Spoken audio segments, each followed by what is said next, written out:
শয়তান জানে ইন্নাল্লাহা লা ইয়াগফিরুয যুনুবা আন ইউশরিকা,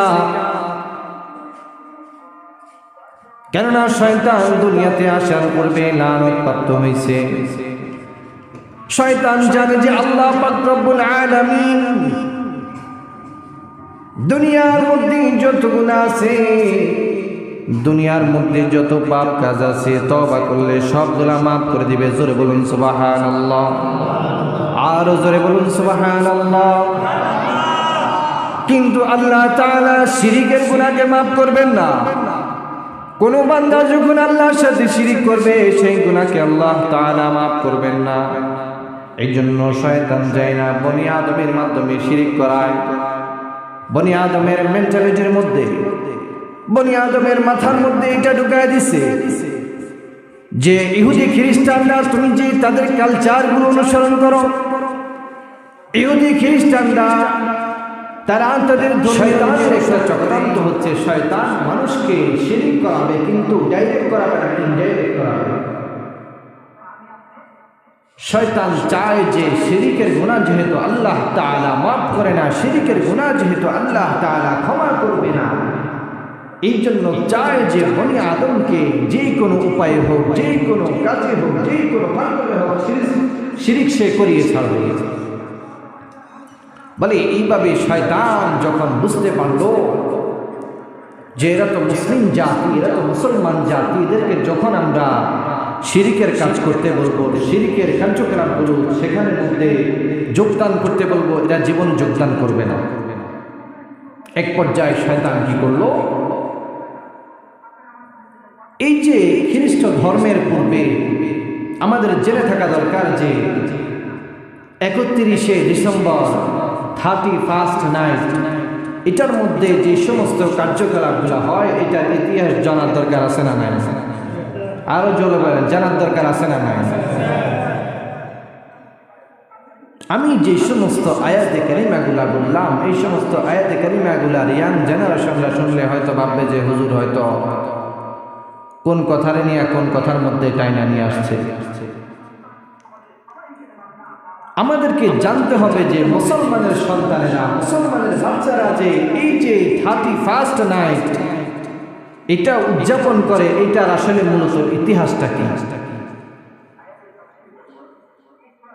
আপনাকে তাফসীর ঘাটাঘাটি করতে হবে না, আপনাকে হাদিস ঘাটাঘাটি করতে হবে না। আপনি এর চেয়ে সহজ উপায়ে আপনি যখন ইন্টারনেটের মধ্যে যাবেন, গিয়ে একটা শব্দ আছে জানুস, এটা সার্চ করবেন। বলে এই শব্দটা যখন আপনি সার্চ করবেন, তখন ওখানের মধ্যে দেখা যাবে যে 2 মাথাওয়ালা একটা মূর্তি। এই 2 মাথাওয়ালা মূর্তির কাজ কি? বলে খ্রিস্ট ধর্মে আসার পূর্বে যারা মুশরিক ছিলেন, এদের আকীদা ছিল যে এই যে যত ভালো খারাপ যত যা কিছু আছে, এই ভাগ্য পরিবর্তন করার মালিক হচ্ছে এই জানুস দেবতা। জোরে বলুন নাউজুবিল্লাহ। তো এই মুশরিকরা ওই রাত 31শে ডিসেম্বর রাত 12টার আগে জানুস দেবতার অপর পাশে যায় এরকম তারা প্রার্থনা করত যে আপনি আমাদেরকে যে বছরটা দিয়েছেন, এই বছর আপনি যত মঙ্গল আছে সকল মঙ্গল আপনার কারণে হয়েছে। জোরে বলুন নাউজুবিল্লাহ। এইভাবে জানুস মূর্তির পিছনের দিকে যায়, এরকম তারা এরকম প্রার্থনা করত। বলে রাত 12টা 1 মিনিটের পরে তখন তারা আবার আয়সা জানুস মূর্তির সামনে এরকম তারা আয়সা আবার প্রার্থনা করতো, মূর্তির কাছে বলতো যে আমরা নতুন বছরের মধ্যে পদার্পণ করলাম, যত ভালো খারাপ যত মঙ্গল আছে সকল কিছুর মালিক হচ্ছেন আপনি। জোরে বলুন নাউজুবিল্লাহ। বলে এই যে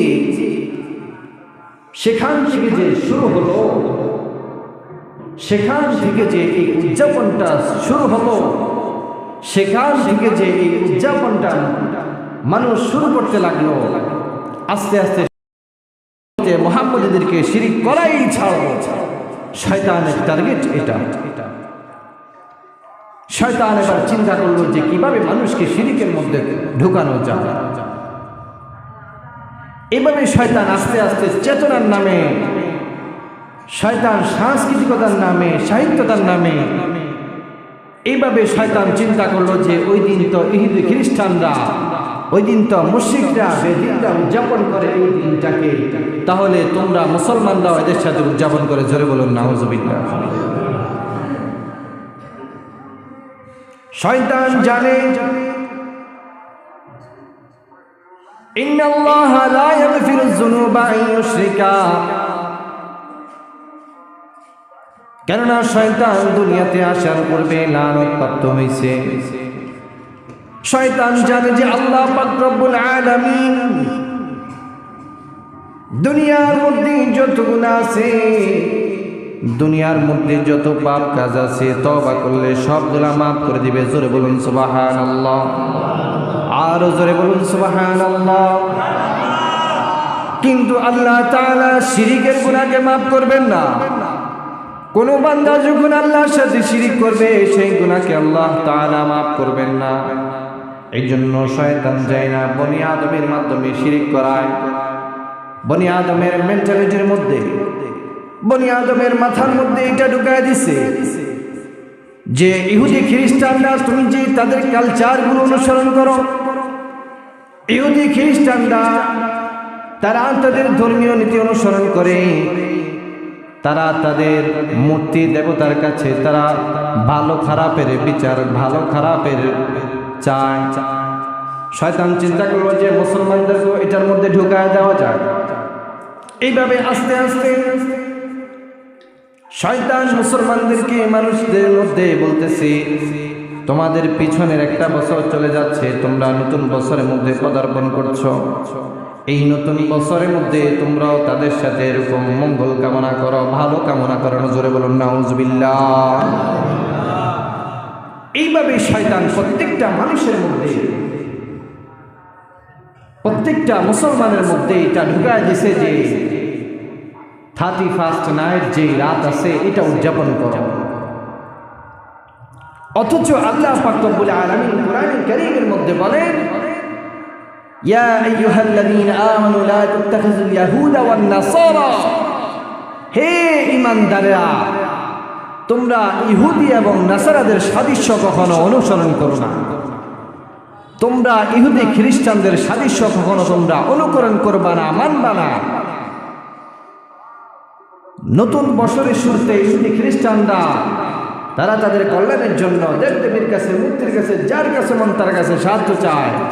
আর তুমি মুসলমানের বাচ্চা হয়া, মুসলমানের সন্তান হয়া, মুসলমানের ঘরে জন্মগ্রহণ কইরা তুমি এটা পালন করো। কথা বলেন ঠিক কিনা? এই মুসলমানের ছেলেরা, এই মুসলমানের সন্তানেরা এইভাবে না জেনে না বুঝে শিরকের গুনার মধ্যে লিপ্ত হয়ে যায়, শিরকের গুনাহগুলোর মধ্যে জড়িয়ে যায়। অথচ একবার ভাবে না আমি যে এই কাজটা করতেছি এটা কি আসলে শরীয়ত সম্মত কিনা।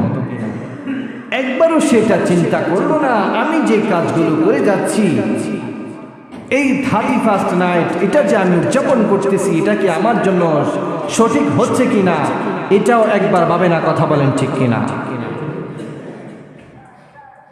অথচ এই যাত্রীতে দেখবেন যে ঢাকার গুলশান, বনানী, আভিজাত্য যে এলাকাগুলো আছে এখানের মধ্যে আপনি যখন দেখবেন এই রাতকে কেন্দ্র করে, এই রাতকে উদ্দেশ্য করে মুসলমানের সন্তানেরা নাইট ক্লাবের মধ্যে বুক করে, নাইট ক্লাবের মধ্যে যায়।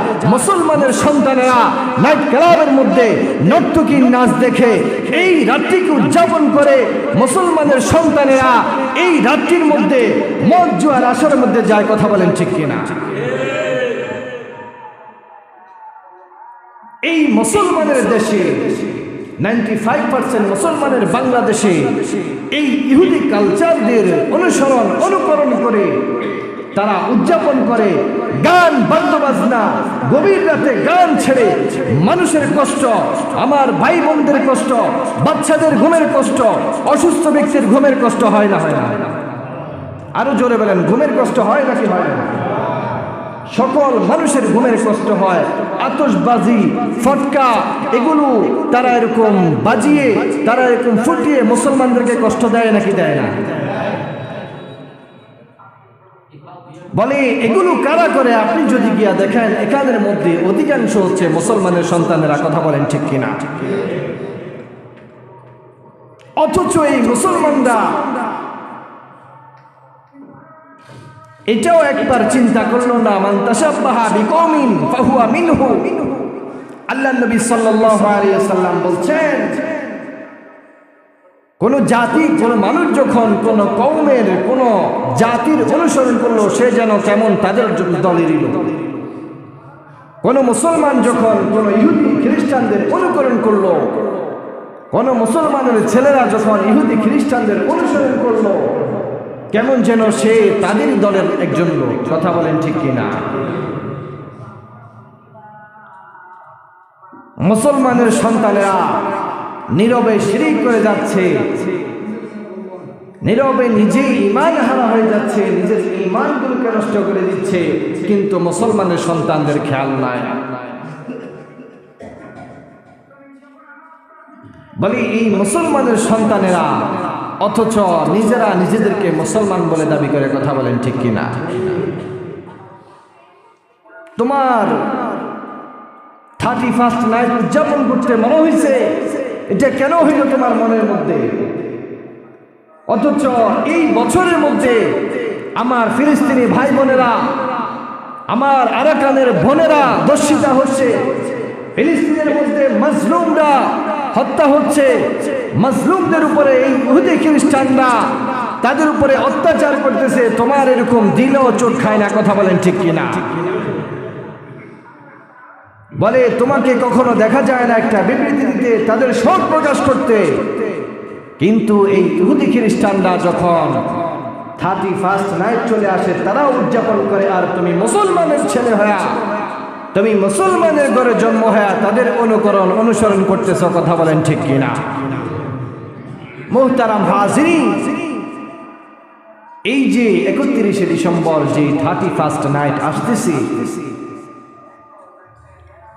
এই রাতকে কেন্দ্র করে, এই দিনকে কেন্দ্র করে কত মানুষ অপরাধের মধ্যে জড়িয়ে পড়ে, অশ্লীলতার মধ্যে জড়িয়ে পড়ে, কত মানুষ মুশরিকদের অনুসরণ করে ঈমান হারা হয়। কথা বলেন ঠিক কিনা? এই জন্য এগুলো বর্জন করার দরকার আছে না নাই? আরো জোরে বলেন, আছে না নাই? যুবক ভাইরা ভালো করে শোনো, শয়তান চায় যে তোমার মাধ্যমে শিরিক করাতে, শয়তান চায় যে তোমার মাধ্যমে শিরিকের গুনাহ করা, তোমাকে চিরস্থায়ী জান্নাতের বাড়ি থেকে তোমাকে খেদানোর জন্য, চিরস্থায়ী জাহান্নামে পাঠানোর জন্য শয়তান চায় তোমাকে এই পাদের মধ্যে পা দেওয়ার জন্য। কথা বলেন ঠিক কিনা? এই জন্য যুবক ভাই, তুমি যে তাদের সাথে তাল মেলায়া, তুমি যে তাদের অনুকরণ করে তুমিও যে এটার মধ্যে শামিল হচ্ছ, তাদের যে অনুকরণ করতেছ, একবারও কি ভাবতেছ এটা কি ইসলাম সমর্থন করে কিনা? তুমি কি একবারও ভেবেছ যে আমি যে কাজগুলো করতেছি এটার সাথে আমার ঈমানের সাথে, আমার আকীদার সাথে কোনো সমস্যা হয় কিনা? বলে একবারও তোমার দিল, তোমার মন এই প্রশ্নটা জাগলো না? একবারও তোমার হৃদয়ের মধ্যে এই প্রশ্নটা উত্থাপিত হলো না যে আমি যে কাজগুলো করতেছি এটা কি আদর্শ সম্মত কিনা? বলে মুহতারাম হাজিরিন, এই সকল যেই কাজগুলো সমাজের মধ্যে হবে, যেই দেশের মধ্যে হবে, যেই জাতির মধ্যে হবে, ওই জাতি ধ্বংসপ্রাপ্ত হবে। কথা বলেন ঠিক কিনা? হযরত ওমর রাদিয়াল্লাহু তাআলা আনহু বলেন, হাসিবু ক্বাবলা আন তুহাসিবু ওয়াজিনু ক্বাবলা আন তুজানু। বলে হে লোক সকল, তোমার হিসাব গ্রহণ করার পূর্বে তুমি তোমার নিজের হিসাব করো, তোমার আমলকে কাল কিয়ামতের দিন ওজন করার পূর্বে তুমি তোমার নিজের আমলকে ওজন করো। জোরে বলুন সুবহানাল্লাহ। কেননা এই আমল, এই চেহারা, তোমাকে যে আল্লাহ তাআলা হায়াত দিয়েছেন, এই হায়াতের সমপরিমাণের মধ্যে তুমি কি কি কাজ করেছো, কি কি আখিরাতের জন্য সামান তৈরি করেছো, প্রত্যেকটা সামানের হিসাব এরকম দিতে হবে কি হবে না? আর জোর বলেন, হবে কি হবে না? এই জন্য মুহতারাম হাজিরিন, শয়তান চায় যে আমি আপনি শিরিক করি, শয়তান চায় যে আমার আপনার ঈমানকে সূক্ষ্মভাবে হরণ করা দিতে। কারণ শয়তান জানে যে মুসলমানকে যদি সরাসরি বলা হয় যে শিরিক করো, তাহলে সে শিরিক করবে না। তো তাকে কিভাবে শিরিক করাবে? বলে ওই মূর্তির কাছে সাহায্য চাওয়া, ওই মূর্তির কাছে ভালো খারাপের সাহায্য চাওয়া, তার ঈমানটাকে হরণ করা। জোরে বলুন নাউজুবিল্লাহ। বলে ভালো খারাপ যা কিছু আছে সকল কিছুর মালিক কে? আর জোরে বলেন কে? অথচ মুসলমানের সন্তানেরা কোনোদিন মুনাজাত করে বলে নাই, রব জীবন থেকে একটা বছর চলে গেছে, রব জীবন থেকে আমার একটা সময় চলে গেছে, বিশাল লম্বা একটা সময় চলে গেছে, রব একটা বছরের মধ্যে 52টা জুমা, 52টা শুক্রবার, এই 52টা শুক্রবারের মধ্যে মসজিদ সাহেব আমাকে বয়ান করেছে, আমাকে দ্বীনের বিষয়ে ইসলাহ করেছে, আমি একটা কথা শুনলাম না, আমি একটা আমল করলাম না, আমার জীবন থেকে এতটুকু সময় চলে গেছে, আমার মায়া আসলো না, আমার আফসোস আসলো না, মুসলমানের সন্তান, মুসলমানের বাচ্চা, আর আমি ওই জীবনে আমার যে সময়গুলো চলে গেছে সেটার জন্য আমি নেচা গায়া, আমি নতুন ভাবে জুয়া মদ গাঁজা এগুলো খায়া আমি আগামী বছরকে শুভেচ্ছা জানাচ্ছি। কথা বলেন ঠিক কিনা? এই জন্য বাবারা পায়ে হাত ধরে বলি, যুবক ভাইরা তোমাদেরকে বলি, এই সমস্ত কাজগুলো ধারে কাছেও যায় না। তোমার ঈমানকে শয়তান ছিনিয়ে নেবে। ঈমান বড় দৌলত, ঈমান বড় দামি জিনিস। বলে ইন্নাল্লাহা ইয়াহদি মান ইয়াশাউ মান আহবাবতাহু, আল্লাহ তাআলা ওই ব্যক্তিকে ঈমান দান করে যাকে আল্লাহ তাআলা মহব্বত করে। আল্লাহ তাআলা ওই ব্যক্তিকে ঈমানের দৌলত দান করে যাকে আল্লাহ তাআলা জান্নাত দিতে চায়, যাকে আল্লাহ তাআলা প্রিয় বানাতে চায়। বলে আমাদের নবীর চাচা আবু তালেব ঈমান নিয়ে মরতে পারছে? আরো জোরে বলেন, ঈমান নিয়ে মরতে পারছে? মরতে পারে নাই। বলে কেন মরতে পারে নাই? বলে সে আল্লাহ তাআলার কাছে পছন্দনীয় ব্যক্তি ছিল না, অথচ আখির জামান নবী মুহাম্মদ রাসূলুল্লাহ সাল্লাল্লাহু আলাইহি ওয়াসাল্লাম অনেক সাহায্য করেছেন, অনেক সহযোগিতা করেছেন, কিন্তু এত কিছু করার পরেও আল্লাহ তাআলা তার জন্য ঈমানকে বরাদ্দ রাখেন নাই, সে কালিমা নিয়ে এরকম মরতে পারে নাই। কথা বলেন ঠিক কিনা? অথচ আমার ভাই, আমার বাবারা, আল্লাহ পাক রব্বুল আলামিন আমাকে মহব্বত করেন, আমাকে ভালোবাসেন বিদায়ী আমাকে ঈমান নামক দৌলত দিছে, আমাকে ইসলামের ছায়াতলে নিয়ে আসছে, আমাকে জান্নাত দিবে। এই জন্য আল্লাহ তাআলা আমাকে মুসলমানের ঘরে জন্ম দিছে। কথা বলেন ঠিক কিনা? এই জন্য মুহতারাম হাজিরিন, এই সমস্ত সমাজের অকার্যকলাপ, এই সমস্ত রুসুম, এই সমস্ত বিধিবিধানগুলোকে আমরা রুখে দাঁড়াতে রাজি আছি না ইনশাআল্লাহ?